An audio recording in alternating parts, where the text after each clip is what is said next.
Let me tell you a story about knitting. Back in, would have been 1982, I was a very young thing. I had been a knitter. I'd done some knitting, and I can't do this without working the pattern, so I'll just talk and not knit. But I wasn't a knitter. And there was this woman who wore her hair in an elaborate updo of curls not otherwise seen since the early 70s. Fanciful, like a wedding cake, really. This high up, way up to here with like little rolled curls.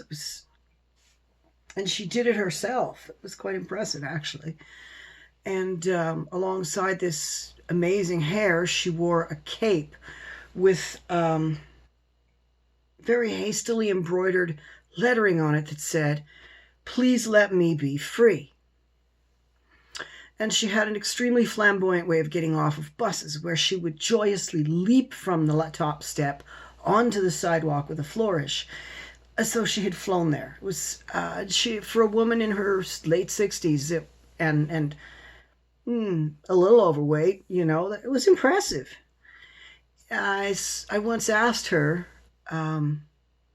well, first of all, I've got to say that she didn't get a whole lot of respect. She was generally treated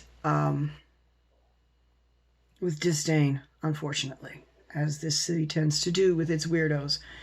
It tends to treat weirdos unkindly. It's hard to find the right words. So I asked her, I said, what does it mean on your cape? What do you mean? And she says, well, I want to go to Russia where I can be free to knit. I'm like, huh? She says, well, I can't knit. I want them to let me go to Russia so that I could go live on the steppes and just be quiet and at peace and knit. And then she started to just tell a story of her sorrows, the people that had died on her. And I just kind of carried that with me for a long, long time, until I started knitting in a stressful marriage. And the more stressed I am, the more poorly I knit. If I'm very stressed, I can't even knit plain stockinette. If I'm relaxed and calm, I can do expert level knitting.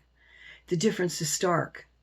My ability, for instance, to just go clickety-clack and I have a sweater versus clickety-clack and rip it back, clickety-clack and rip it back, and I have some wrinkly yarn, and maybe at the end of it it's a cotton dish towel and stockinette.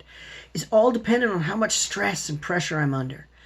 And I thought about how she wanted to be able to go someplace where she could relax and be free to knit. And I thought, well, I don't think Russia would have been her ideal solution, but I think that her idealized notion of a socialist place where everybody is given their portion, where everybody, is given, to each according to his need and from each according to his ability. Her ability would be to sit and to knit and to spread cheer.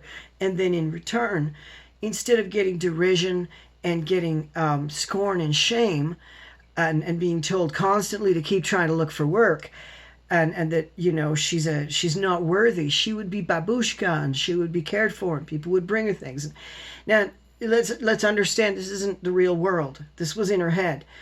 But I understand now, after all these years, that what she was trying to say was, I want to be relaxed enough to be able to knit because knitting is good for me. But I am just too stressed out by this capitalist system that's building and building.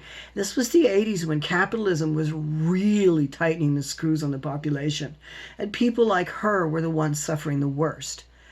And it's interesting how it stuck with me, the story of this woman who wanted to be free to knit.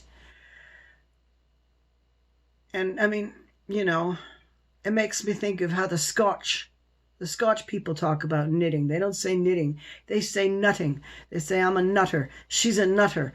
And I guess that lady was a nutter, a dedicated nutter. And so am I.